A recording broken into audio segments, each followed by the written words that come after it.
Alright, so welcome back to the Homeschool STEM channel. My name is Valen, and I will be your host for this video. During our upcoming videos, we will be covering various topics to provide you with information related to electronics and STEM projects that you can do yourself. Today we will be covering the topic of Ohm's law, so let's get started. As we progress through our information, I will try to stop and give you time to take notes on each piece of information that we are covering.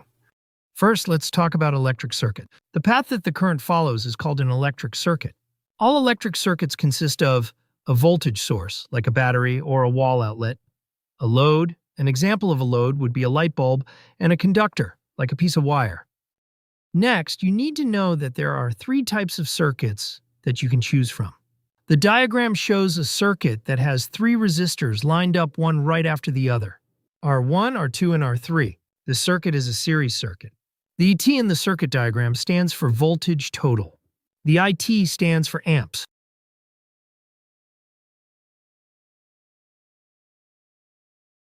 Our next circuit is the parallel circuit. In a parallel circuit, you're still using volt total, amp total, and in this diagram, three resistors, R1, R2, and R3. In this circuit, the resistance has three branches that run parallel with each other. You can have more than three branches and also less than three branches, but the branches run parallel, thus the name parallel circuit. Here we see a diagram that gives us an example of a series parallel circuit. We still have our voltage total and our amp total, but notice that our resistors, R1, R2, and R3 are set up differently. R1 is in series, R2 and R3 are in parallel with each other.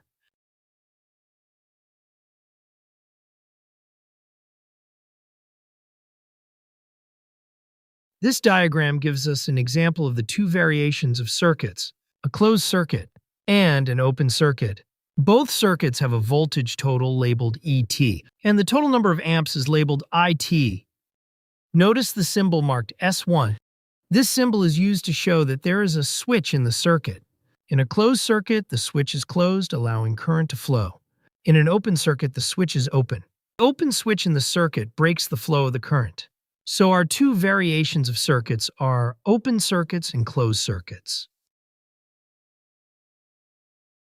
Now, let's talk about current, which uses the symbol I. Current flow can be varied in the following ways. Changing the voltage in the circuit changes the current. As voltage increases, the current increases. If the voltage decreases, the current decreases. Also, current values can also be changed by changing the value of the resistors in the circuit. As resistance increases or decreases, the value of the current will increase or decrease. Next, let's review the general definition for what we know as Ohm's law. Our definition is, current in an electrical circuit is directly proportional to the voltage and inversely proportional to the resistance in a circuit. A formula that can be used to calculate this value is current value equals the voltage value over the value of the resistance. Now, let's talk about formulas to calculate the value of current, voltage, and resistance. First, let's look at calculating current. Remember what our symbols represent. I is the symbol for current, E is the symbol for voltage, R is the symbol for resistance. The formula to calculate current is I equals E divided by R.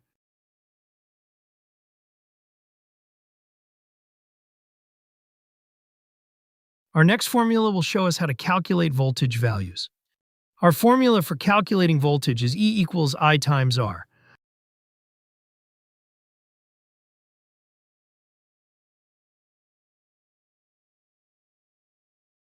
Finally, our formula for calculating resistance in a circuit is R equals E divided by I.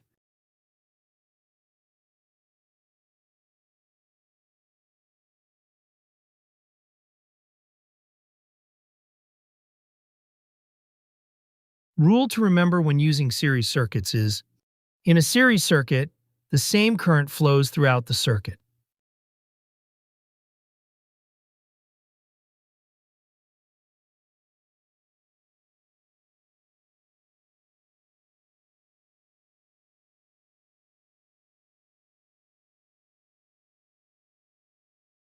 So in review, our three formulas are voltage equals current multiplied by resistance. Resistance equals voltage divided by current. and current equals voltage divided by resistance.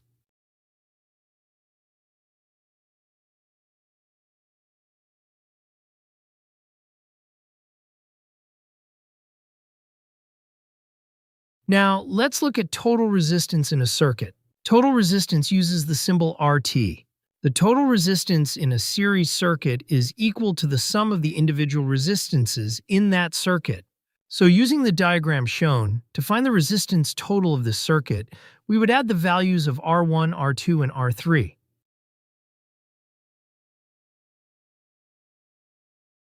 In a parallel circuit, the same voltage is applied to each branch in the circuit.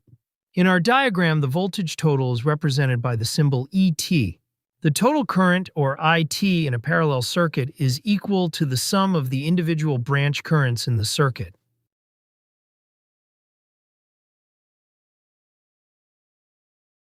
As you plan your circuits, you will need to determine the various requirements for amps, volts, and resistance.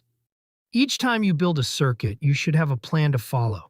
In determining the unknown quantities in a circuit, you should draw a schematic of the circuit, label all known part quantities, solve for equivalent circuits, aka the values of the amps, volts, and resistance. Redraw your circuit based on these values and solve or test the circuit to determine if it is working correctly. You can't talk about Ohm's law without reviewing Kirchhoff's law. In 1847, Kirchhoff extended Ohm's law with two important statements. The first is called Kirchhoff's current law. It states the algebraic sum of all the currents that enter and leave a junction is equal to zero.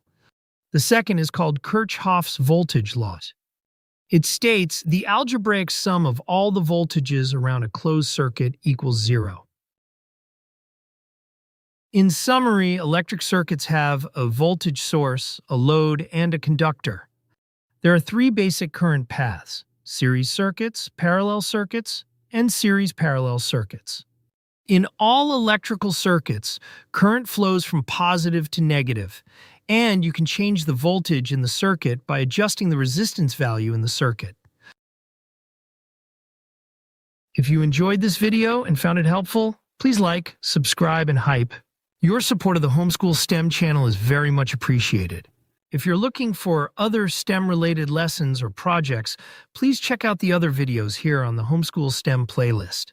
Thanks for watching, and we'll see you for our next video.